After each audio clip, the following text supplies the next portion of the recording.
नमस्कार दर्शक मित्रों, एबीसी न्यूज में आपका हार्दिक स्वागत है। कुछ अलग करने की, कुछ हट के बात करने की हमारी एक परंपरा रही है। इसी श्रृंखला में आज हम विहंगम योग संस्थान के राष्ट्रीय संत किशन लाल जी शर्मा से भेंट कर रहे हैं। उनके साथ हम चर्चा करेंगे योग, साधना, आध्यात्म, ऐसे कई विषयों पर वो हमें मार्गदर्शन करेंगे। सबसे पहले मैं किशन लाल जी से बात करूंगा कि जो वाराणसी में विहंगम योग संस्थान है, उनके द्वारा किस प्रकार की एक्टिविटीज की जाती है। हमारे स्वामी जी का नाम है अनंत श्री सदगुरु सदाफल देव जी महाराज हिमालय योगी। सदगुरुदेव ने हिमालय की कंदरा में बैठ 17 वर्ष कठोर साधना की और आपने परमाणु से ली परमात्मा तक का साक्षात्कार किया। सदगुरुदेव ने कहा, ईश्वर है मिलाऊंगा, मैंने परमात्मा को देखा है, तुम्हें भी दिखा दूंगा। सदगुरुदेव ने कहा, परमात्मा एक सर्वव्यापक चेतन सत्ता है और चेतन परमात्मा को प्राप्त करने के लिए चेतन साधन की आवश्यकता है और वह चेतन साधन चेतन आत्मा करती है, जड़ शरीर नहीं। सदगुरुदेव ने अपने अनुभव के आधार पर 35 ग्रंथों की रचना की, जिसमें आपका मूल सदग्रंथ है स्वरवेद, जिसकी कथा टीवी पर भी 3 चैनल पर प्रतिदिन आती है। ब्रह्म विद्या विहंगम योग ये कोई संप्रदाय नहीं है, मजहब नहीं है, पाखंड नहीं है, आडंबर नहीं है। ब्रह्म विद्या चेतन विज्ञान है। आज हम चर्चा करते हैं योग की और सभी लोग कहते हैं कि मैं योग करता हूं, मैं ध्यान करता हूं। सदगुरु सदाफल देव जी भगवान ने कहा, योग योग सब कोई कहे, योग न जाना कोई, अर्धधार ऊर्ध्व चले, योग कहा भी सोए। योग के नाम पर हम आसन करते हैं, प्राणायाम करते हैं और कहते हैं कि मैं योग करता हूं, योग कर लिया। सदगुरुदेव ने कहा, योग शरीर का भी है, योग मन का भी है, योग आत्मा का भी है। हम शरीर को स्वस्थ रखने के लिए आसन प्राणायाम करते हैं, लेकिन रोग तो हमारे मन में है। मन स्वस्थ होगा तभी शरीर स्वस्थ संभव है। आसन प्राणायाम कर रहे हैं, फिर भी हम पूरी तरह स्वस्थ नहीं हो पाते। 90% बीमारी मानसिक तनाव से होती है और हम सब तनाव में हैं। प्रश्न है, मन क्या है? मन सभी कहते हैं, लेकिन मन क्या है यह बताने वाला विहंगम योग के अतिरिक्त अन्य कोई नहीं है। आत्मा का प्रबल शत्रु है मन। मन कभी अच्छे काम नहीं करने देता। मन का स्वभाव है संसार के विकारों में ले जाना। हम न चाहते हुए भी न करने वाले कर्म कर लेते हैं, क्योंकि मन पर हमारा कोई नियंत्रण नहीं है। प्रश्न है, मन है क्या? 90% बीमारी मानसिक तनाव से होती है। पूजा हम करते हैं, मन कहीं है, शरीर कहीं है, इसलिए पूजा का लाभ भी नहीं मिलता। हमारे सदगुरुदेव ने लिखा है स्वरवेद में, मन की चाल कुचाल है, जीवई उपट चलाओ, मन फंदा में जीव पड़े, बिन गुरु कौन छुड़ाए। मन की जो गति है वो हमेशा आत्मा के विपरीत विरुद्ध है। मन कभी अच्छा कार्य नहीं करने देता। तो शरीर का भी आसन है, मन का भी आसन है, आत्मा का भी आसन है। विहंगम योग चेतन विज्ञान है। परम पुरुष अरु आत्मा संधि निरंतर योग, जड़ माया व्यापे नहीं, कभी न हो अभियोग। परमात्मा चेतन है, आत्मा चेतन है। इन दो चेतन वस्तु के मेल का नाम योग है। आत्मा और परमात्मा की संधि का नाम योग, भक्ति, पूजा, उपासना है। यह योग कैसे करेंगे, इसी का प्रचार आज विश्व के कोने कोने में वर्तमान हमारे सदगुरु अनंत श्री सदगुरु स्वतंत्र देव जी महाराज के द्वारा, भावी सदगुरु संत प्रभु श्री विज्ञान देव जी महाराज के द्वारा देश विदेश में इसका प्रचार हो रहा है, चल रहा है, जारी है। विश्व का सबसे बड़ा आध्यात्मिक केंद्र हमारा है वाराणसी में, बनारस में अभी निर्माणाधीन है, जिसमें 21,000 लोग एक साथ बैठ के ध्यान करेंगे। विश्व का अद्भुत महामंदिर बन रहा है। देश विदेश में हमारे 200 से ऊपर आश्रम हैं, मुख्य 6 आश्रम है, गौशाला, स्कूल, कॉलेज, वृद्धाश्रम, जन कल्याण के लिए संस्था अनेकों कार्य करती है। विहंगम योग संस्थान सामाजिक भी है और आध्यात्मिक भी है। दोनों गतिविधि, दोनों कार्य यहां से होते रहते हैं। बाप जी आपने बताया कि मन है वो चंचल होता है, मन स्थिर नहीं होता। योग जब आदमी करता है तो मन उनकी स्थिरता की ओर गति करता है।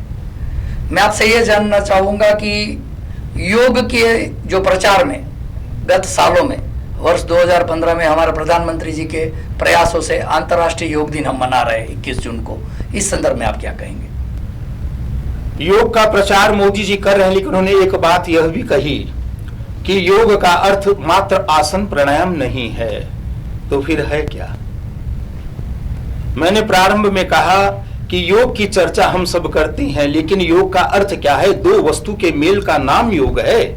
परमात्मा चेतन है, आत्मा चेतन, दोनों चेतन संबंध, दोनों के मेल का नाम योग, आत्मा और परमात्मा की संधि का नाम योग है। वह योग है विहंगम योग। बात आई मन की, मन को हम कैसे निग्रह करें? विहंगम योग मनोनिग्रह से परमात्मा तक की यात्रा है। मन को कहां पर कैसे रोकें, मन को हम बाहर कैसे रोकें, मन को हम अंतर्मुख कहां करें, मन को लय कहां पर करें, यह विज्ञान विहंगम योग का जो गुरुमुखी है। इस विषय को जानने के लिए हमें साधना की आवश्यकता है। ब्रह्म विद्या विहंगम योग अनुभव का विषय, अनुभव गम्य है। बाप जी आपने सही बताया, लेकिन मेरे दर्शकों के द्वारा मैं आप और पूछना चाहूंगा आपसे कि पूरे विश्व में आज कोरोना की महामारी इतनी फैली हुई है। इस कोरोना की महामारी में लोग जूझ रहे हैं। आज पूरा विश्व इस कोरोना की महामारी के सामने काफी खस्ता हालत में है। ऐसे में योग उसको क्या उपयोगी कर सकता है? कोरोना काल है, पूरे विश्व में अशांति है, भय है, लेकिन विहंगम योग कहता है हमारा मनोबल कमजोर है। भय के कारण रोग है, निसंदेह हमें सचेत रहना है, सावधान रहना है, लेकिन भयभीत नहीं रहना है। तो योग से आपका मनोबल बढ़ता है, मनोबल मजबूत होता है, आपकी मानसिक शक्ति बढ़ती है, शारीरिक शक्ति बढ़ती है। जब मानसिक और शारीरिक शक्ति बढ़ेगी तो रोग तो है, लेकिन उसका प्रभाव विशेष आप पर नहीं हो पाएगा। जब हम सचेत रहेंगे, ध्यान करेंगे, विहंगम योग की साधना करेंगे, आसन प्राणायाम करेंगे, तो रोग पर हम निस्संदेह ईश्वर की सद्गुरु के दया से उस पर विजय प्राप्त करेंगे। ज्यादातर मृत्यु भय से हो रही है, कोरोना से कम हो रही है, क्योंकि हमारा मनोबल इतना कमजोर हो चुका कि हम सब भयभीत हैं। तो हमारा मनोबल मजबूत कैसे हो, कैसे ऊपर उठे, इसके लिए विहंगम योग 10 मिनट के ध्यान की विधि बतलाता, जो अपने आप में एक अद्भुत और अद्वितीय है। मैं आपसे ये भी जानना चाहूंगी कि बहुत सारे लोग योग के विषय के साथ पूरे देश भर में जुड़े हुए, तो कभी कभी ये भी देखा गया कि योग के विषय पर प्रोफेशनलिज्म भी है इस देश में, जहां पर सामान्यतः लोग प्रोफेशन के हिसाब से जहां पर योग सिखाया जाता है तो लोग जुड़ नहीं पाते। तो ये विहंगम योग जो संस्थान है वो अलग किस प्रकार से दूसरे जो योग के माध्यम है उनसे किस प्रकार से अलग से है? यह भी मैंने पहले कहा कि आज जितने भी संसार में योग चल रहे हैं सबका आधार शारीरिक है, मानसिक है, लेकिन विहंगम योग का आधार चेतन है। पैसे देने से और पैसे से हम योग सीखें तो शारीरिक योग है। अध्यात्म प्राप्त होता है सदगुरु की शरण में जाने से, समर्पण और श्रद्धा से। सदगुरु मिलने पर योग के रहस्य को हम समझते हैं कि योग होता क्या, योग कहते किसी योग है क्या। इसलिए मैंने कहा कि विहंगम योग चेतन विज्ञान है और इसके लिए हमें श्रद्धा, हमारे में श्रद्धा होनी चाहिए और सदगुरु की खोज कर सदगुरु शरण में जाने से योग के मर्म को हम समझ पाएंगे। इसलिए सदगुरुदेव ने योग की परिभाषा को परिभाषित करते हुए कहा कि योग कहत है जोड़ को, योग कहत है संधि, योग रहस्य उपाय में जीव ब्रह्म की संधि, आत्मा और परमात्मा की संधि का नाम है योग। तो जो सामान्य वर्ग है हमारे देश में वो विहंगम योग केंद्र से किस प्रकार जुड़ पाएंगे? इसलिए आज प्रचार की आवश्यकता है। मीडिया के माध्यम से सभी के द्वारा आज विहंगम योग का प्रचार तीव्र गति से चल रहा है और सभी का सहयोग मिल रहा है, क्योंकि प्रचार की आवश्यकता है। लोग सत्य को जाने, सच्चाई को जाने, इसमें आप सबका भी योगदान होना चाहिए। आप सबको भी इस प्रचार में लगना चाहिए, साथ देना चाहिए, ताकि हम समझे योग का वास्तविक अर्थ क्या है, स्वरूप क्या है योग का। हमारे दर्शक आपसे ये भी जानना चाहेंगे विहंगम योग केंद्र के स्थापना का मूलभूत उद्देश्य क्या है? मूलभूत उद्देश्य है हमारे जीवन के परम लक्ष्य की प्राप्ति करना, धर्म अर्थ काम मोक्ष की प्राप्ति करना, भौतिक और आध्यात्मिक हमारा विकास हो, भौतिक और आध्यात्मिक हमारी उन्नति हो, जीवन के हर क्षेत्र में हमारा विकास हो, यही प्रयोजन है विहंगम योग का। बाप जी, आपसे ये भी जानना चाहूंगा कि हमारे जो दक्षिण गुजरात क्षेत्र में वासदा में जो दंडक वन आश्रम है, यहाँ से भी बहुत सारी प्रवृत्तियां की जा रही है, तो इस दंडक वन आश्रम की जो भी प्रवृत्तियां है उनके संदर्भ में भी आप हमारे दर्शकों का मार्गदर्शन करें।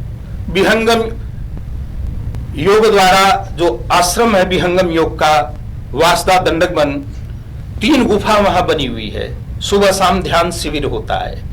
गौशाला है जिसमें लगभग 80 गायें हैं।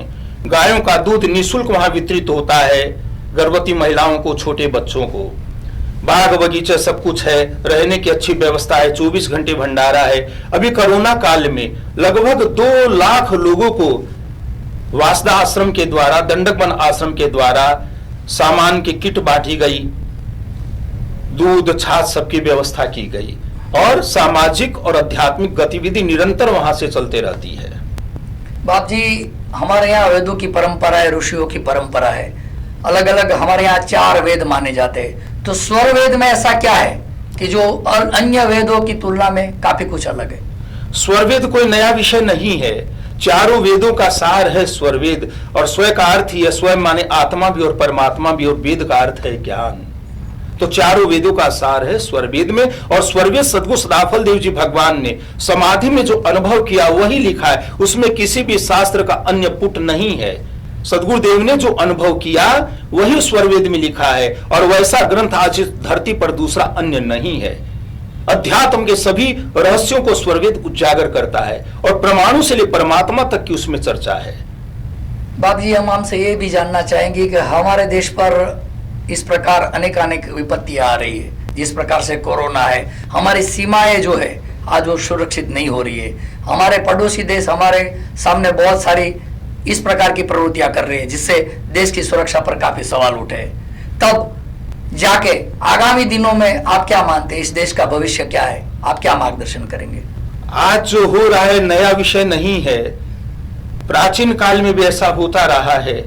लेकिन अभी जो देश की स्थिति है अच्छी, पहले से अच्छी और अच्छी हो रही है।